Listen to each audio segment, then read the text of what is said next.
Welcome to the Simplify Your Life podcast. It's Coach Simona, and I'm glad you decided to tune in.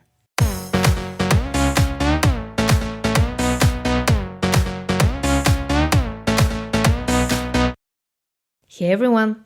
In today's podcast episode, we're going to talk about the meaning of self-sabotage. Why do we do it? And I'm going to share with you the 8 signs of self-sabotaging behavior that you need to be aware of. We're also going to dive deep into my 3-step framework on how to stop sabotaging yourself. If you're new here, welcome. I'm Simona, certified life coach and author of the book 101 Ways to Simplify Your Life. I make weekly podcast episodes on personal development, so if that's something that you're interested in, make sure to subscribe. Now, before we get into my step-by-step guide on how to stop sabotaging yourself, let's first define what self-sabotage actually means. A popular definition of self-sabotage is behavior that undermines your success despite your own wishes, dreams, or values. So in a nutshell, self-sabotage is related to behaviors or thought patterns that hold you back and prevent you from achieving the things that you want. Now, the second question we need to answer is, why do we self-sabotage? There are many reasons why we may sabotage ourselves, but I'm going to focus on 3 of them. The first one is low self-esteem. If you constantly question your worth, feel like you're not good enough, or you don't deserve the things that you want, that is a sign you need to work on building self-confidence. I've already made a video on this topic, so if you're interested in learning more, visit youtube.com/coachsimona. I will also leave a link below. The second reason why we sabotage ourselves is fear of failure or fear of success. I'm putting these 2 together, but while they share some similarities, the core reasons for both of them are quite different. Fear of failure comes from our core human fear of making a mistake, being ridiculed, or feeling embarrassed. And fear of success is all about feeling like an imposter, like you don't deserve success, and everyone will find out what a fraud you are. And the third most common reason for sabotaging yourself is reaching your so-called upper limit. I heard Marie Forleo talk about this a few years ago, and it really stuck with me. What does hitting your upper limit mean?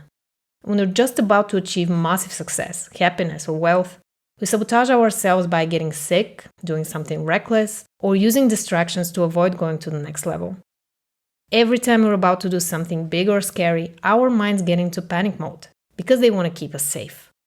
For example, if we've always been miserable or poor, that's something that we're familiar with, and our minds see it as safe.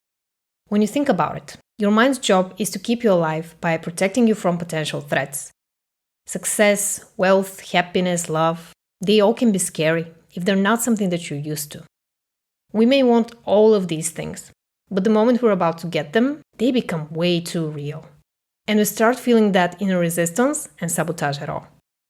So what are the 8 signs of self-sabotaging behavior you need to watch out for? The first sign is having a harsh inner critic. You know that little voice on the back of your head that's always there, lurking in the background and waiting for the perfect moment to strike. That's your inner critic. The good news is, it's not you. The bad news is, it's gonna take some work to silence it. In case you're not familiar with this concept, your inner critic is the internalized voice of a parent, caretaker, or teacher who criticized you growing up. And the best way to silence it is to become aware of the link between your thoughts, emotions, and behaviors. If you want to take the first step towards silencing your inner critic and become more self-aware, make sure to download your free cheat sheet at bit.ly/thoughtrecord2. I will leave a link in the description box below. The second sign you're sabotaging yourself is you're looking for drama. As a former drama queen, I can tell you one thing for sure. It's not drama that's finding you. You are seeking it. The question is why? For some of us, drama may feel comforting because it distracts us from our emotions, or we may like the attention or the thrill that it gives us. Whatever the reason is, if you want to learn more on how to overcome drama and hear my personal story, listen to episode 72 next. I will leave a link below. The third sign of self-sabotaging behavior is you get sick right before doing something important. This one is painfully familiar as well. I used to get sick over nothing just because I was too afraid to get out of my comfort zone and actually step into my power. And I'm not talking about making up symptoms out of thin air. I mean actually feeling nauseous, under the weather, or having a panic attack when you're just about to launch something. The fourth sign that you may be sabotaging yourself is you struggle with perfectionism. Perfectionism is directly linked to fear of failure and fear of success. When you're trying to tweak every small detail and feel like it's never good enough, you're actively postponing putting yourself out there because you don't want to feel vulnerable. Which actually leads me to the fifth sign of self-sabotaging behavior: procrastinating. We all know this one, and we've all done it. Whether we're talking about avoiding making an important phone call or replying to an email, procrastinating is a dream killer. And it's not something that I want you to breeze over, because it has deep psychological roots. So if you're interested in learning the 15 possible reasons why you're procrastinating and the one simple solution, watch my video on how to stop procrastinating at youtube.com/Coach Simone. I will also leave a link in the description box below. Now, sign number 6 you're sabotaging yourself is fighting with other people.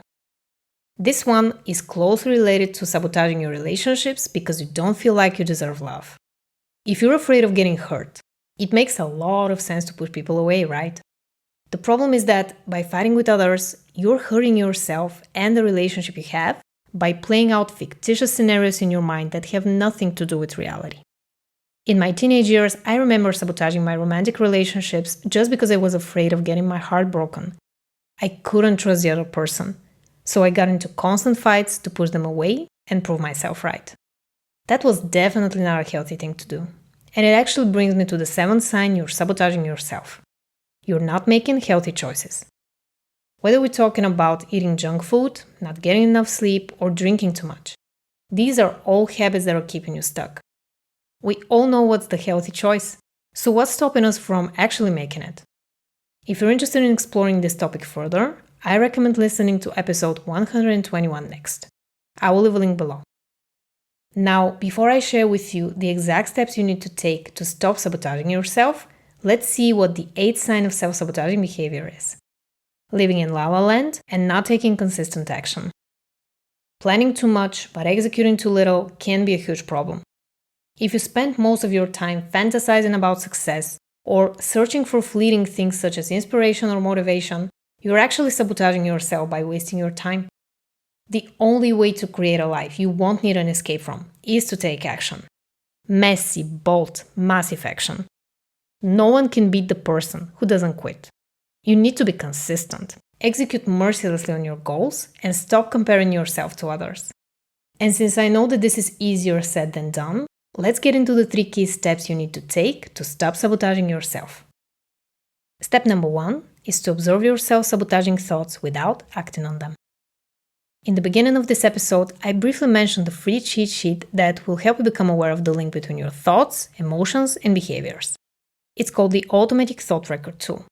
So how does it work, and how can you observe your self-sabotaging thoughts without acting on them? Well, if you fill out the most repetitive negative thoughts you have on a daily basis, you will become more familiar with them and spot them when they arise in your mind. Here are some common examples of self-sabotaging thoughts. I'll do it tomorrow. I can't do this. They are so much better than me. Who am I to do this? Etc. Pay attention to these thoughts because if you catch them before you engage in one of the 8 self-sabotaging behaviors we mentioned in this episode, you will be able to choose a better, more constructive behavior. So make sure to download your free copy at bit.ly/thoughtrecordtool. After you become more self-aware, the second step you need to take is move into action quickly. We've already learned that self-sabotaging behavior is directly linked to having resistance towards doing something that we know is good for us. So I'm going to share with you my favorite hack when it comes to overcoming resistance and moving into action quickly. It's called the 5-second rule by Mel Robbins, and it goes like this. Every time you feel resistance towards doing something, count down from 5. 5, 4, 3, 2, 1, and do it. This is hands down the best way to trick your brain and distract it from sabotaging you. But why is this technique so effective? Research shows that we spend about 40% of our days on autopilot. And when we're on autopilot, we're operating out of habit. When you count down from 5, you're taking deliberate action. It pushes you out of that state of zoning out and brings you back to reality. When you take deliberate action, you feel in control. And instead of sabotaging yourself, you're actually choosing to act on the thing that is going to bring you the best result in the end. So next time you feel the resistance creeping in, just count down from 5 and move into action. Step number 3 is to increase the friction. When you're aware of all the things that are causing you to sabotage yourself, you can deliberately prepare yourself so you don't slip into the good old self-sabotaging behavior. By increasing the friction, you're making it much harder to sabotage yourself. Let me give you some examples. If you know that you're sabotaging yourself when it comes to working on your side hustle because you spend too much time on social media, you can leave your phone in the other room or delete your social media apps.